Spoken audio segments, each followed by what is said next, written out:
Nazdárek zdárek, tady je Prase a vítám vás dneska u dalšího videa. Dneska pro vás mám připravený tutoriál a není to modifikace do Minecraftu, ale je to návod na to, jak si udělat docela zajímavý a jednoduchý pozadí neboli ten layout na YouTube kanál.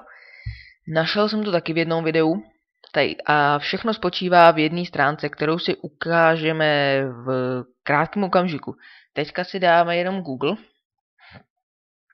a tady si dáme obrázky a vy si najdete obrázek, který byste tam chtěli mít, a doporučuji ho ve velikosti víc jak 1500 na 1500, asi bych to doporučoval.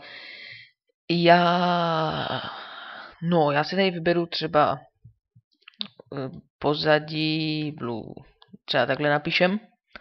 A tady si vyberem, já nevím, tohle, no to ne, tohle je docela hezký. To bychom si mohli vybrat, nebo prostě to je úplně jedno, který si vyberete. Co je tohle, jak je tohle velký, to je docela malý. Tohle jaký malý, to je malý. No to je, teda není to malý. No ono to je úplně jedno. Vybereme si teda třeba tohle, mně se tohle dost líbí, tak. Ježíš, co to je? Aha, tak doufám, že to půjde. Doufám, že to půjde. To ani nevím, že tohle. Tak, stáhni se. Tak, no, teď tady počkáme. To je stejný jako u toho, jak se to jmenuje. Tady klikneme na skip. Kam nás to zase hodilo? Ježiši. OK, tak to nic. Tak to nebyl dobrý výběr. Tak si vybereme jiný. Třeba to je úplně jedno, akorát nevím jaký. Tohle dobře, tohle má přijatelnou velikost, ne, co to zase je? Nechci, vezmeme si to největší. A OK, a uložíme si ho na plochu. Tak. No. A teďka se vydáme na stránky www.picmonkey.com. Do prkna. Jsem to napsal špatně. Za což se omlouvám, má to být takhle.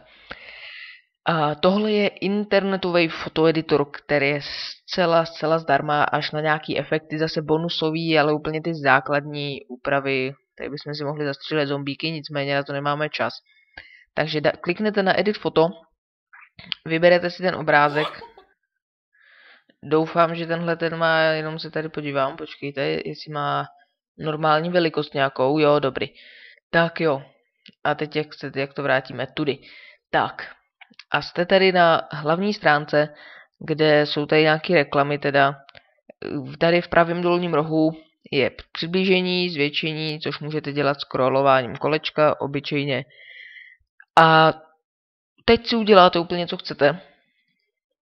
Prostě jsou tady naprosto základní věci, jako je oříznutí, rotace, tady nevím, to je asi světlo nějaký, barvy, ostření, jako rozostření nebo zaostření a potom resize, kde tedy nastavím, já jsem si svoje pozadí, který mám na YouTube, dělal 2000x2000 a teď vidíte, že když to sem napíšu, tak nám to upravuje v těch prostě ty proporce to přednastavený, aby se to udrželo prostě v tom poměru stran, jakým to má být, aby to bylo v pořádku.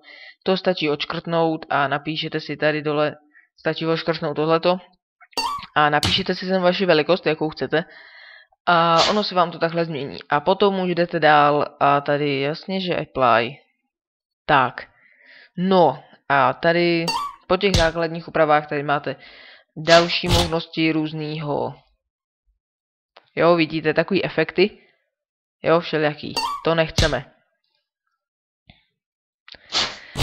Potom editor fotek, když nepotřebujete žádný přebublej Photoshop, teda když už si někdo chce dělat fotku, můžete tady dělat nějaký všelijaký blbosti v tom, rtěnky, blablabla, co je hlavní, nechceme to tam dát, tak je text. Těch je tady velká spousta, když se to takhle budete pomalu scrollovat. Fakt velká spousta druhů písma. A furt přidávají nový různý.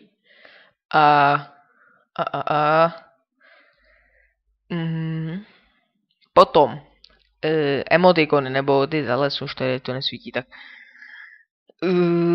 ikony, cliparty, nebo jak se tomu říká. Vždycky, když si to rozkliknete, tak vidíte basic, základní a royal. Ty jsou nějakým způsobem, že když si to tam vložíte, tak to musíte nějak zapnout, oni jakože jsou prostě zdarma k vyzkoušení, já jsem je tam nedával, ale prostě takhle si to sem dáte, můžete zvětšovat, zmenšovat, točit s tím, měnit barvu, je to naprosto svobodu tady máte.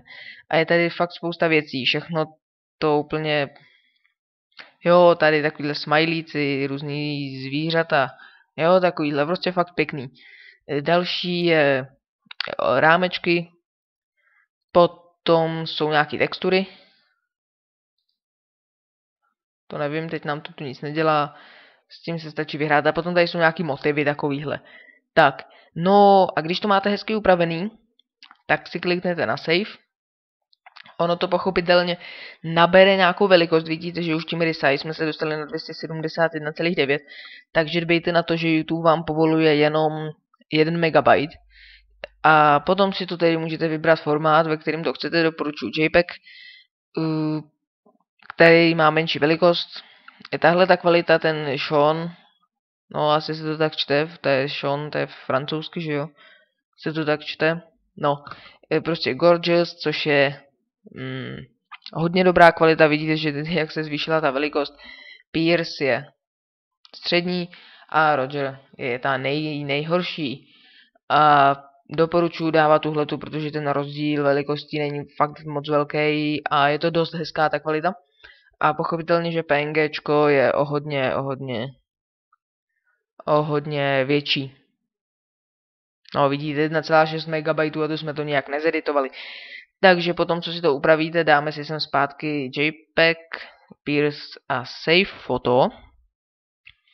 No, napíšete si sem třeba YouTube, pozadí, dáte Enter, tady dáte Yes, proč to chce znovu, to nevím, nicméně dělá to tak většinou, takže stačí to znova uložit a máte to uložený a už jdete jenom na YouTube a tam si to nahrajete.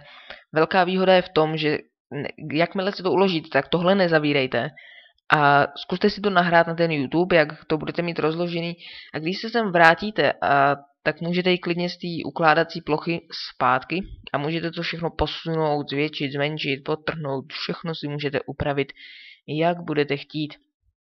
Což si myslím, že je opravdu výhodný.